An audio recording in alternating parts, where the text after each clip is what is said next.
ஓம் ஸ்ரீ கிருஷ்ணாய பரமாத்மனே நமஹ. ஸ்ரீமத் பகவத்கீதையின் முதல் அத்தியாயத்துல முதல் ஸ்லோகம் திருதராஷ்டிர மன்னன் பேசியது என்று பார்த்தோம். சஞ்சயரிடம் கேட்கிறார், போர்க்களத்துல என்னுடைய மகன்களும் பாண்டுவனுடைய மகன்களும் என்ன செய்து கொண்டிருக்கிறார்கள்?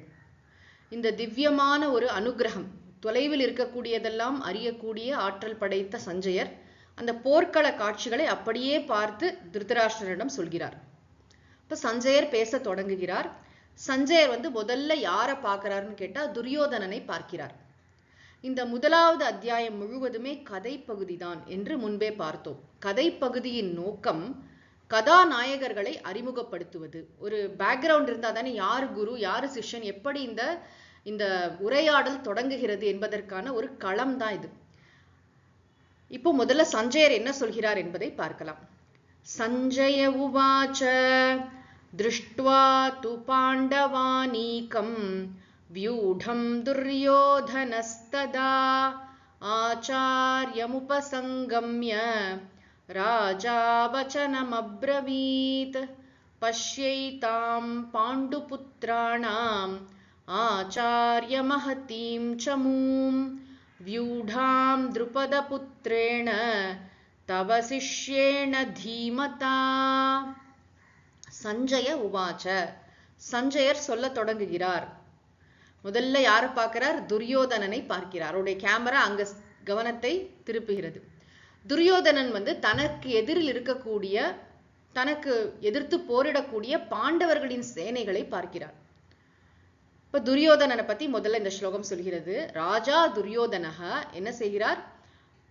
பாண்டவானீக்கம் வியூடம் திருஷ்டுவா, இந்த பாண்டவர்களுடைய பெரும் படை அணிவகுத்து நிற்கக்கூடிய, வியூடம்னு சொல்றா அணிவகுத்து நிற்கக்கூடிய பாண்டவர்களின் படைகளை பார்த்து ஆச்சாரியம் உபசங்கம்ய, குருநாதரை அணுகி அவர் அருகில் சென்று. யார் குரு? துரோணாச்சாரியர்.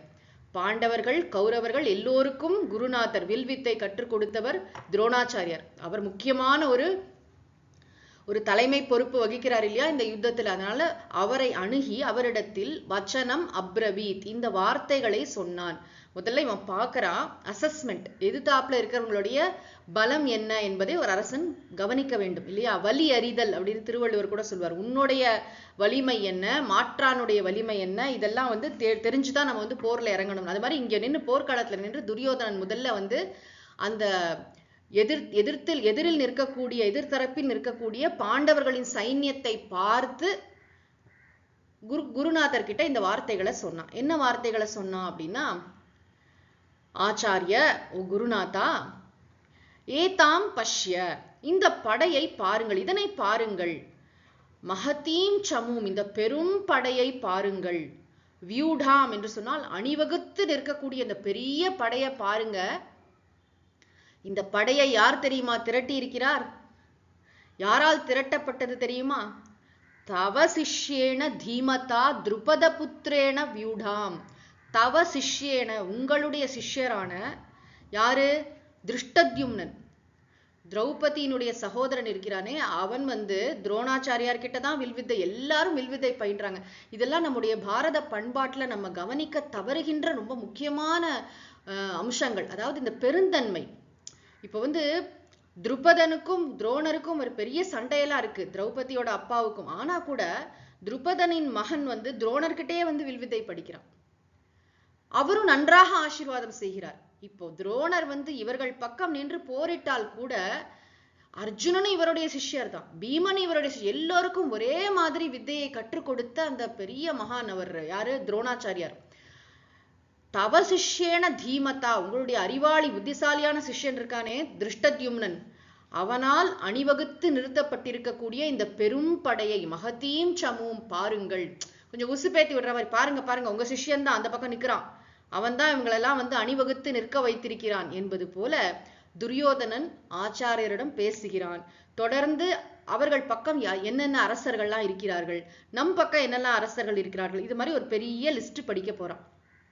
யாரெல்லாம் போருக்கு வந்திருக்கிறார்கள், எந்தெந்த இவங்கன்னா பாண்டவர்கள் கௌரவர்கள் மட்டும் போர் செய்வதில்லை, பல துணை அரசர்கள்லாம் வந்திருப்பாங்க இல்லையா, அக்கம் பக்கத்து நாடுகளை சேர்ந்த அரசர்கள், அவர்களுடைய சப்போர்ட் யாருக்கு ஆதரவை தெரிவித்து அவர்களுடைய படையை அனுப்பியிருப்பார்கள், அந்த அரசர்களே வந்திருப்பார்கள். இதை பத்தி ஒரு பொதுவாக இவர்கள் பக்கம் எப்படிப்பட்ட அரசர்கள் யாரெல்லாம் இருக்காங்க, எதிராளி பக்கம் முதல்ல இவன் சொல்றது இவன் பார்க்கறது பாண்டவர்கள் சைடு, அந்த சைடு என்னென்ன அரசர்கள்லாம் வந்திருக்கிறார்கள் என்பதை தொடர்ந்து சொல்லிக்கொண்டே இருக்க போகிறான். அதற்கு பிறகு இவர்கள் பக்கம் கௌரவர்கள் பக்கம் யாரெல்லாம் இருக்காங்க என்பதையும் அவன் கூறத் தொடங்குவான். தொடர்ந்து நாம் நாளை படிப்போம்.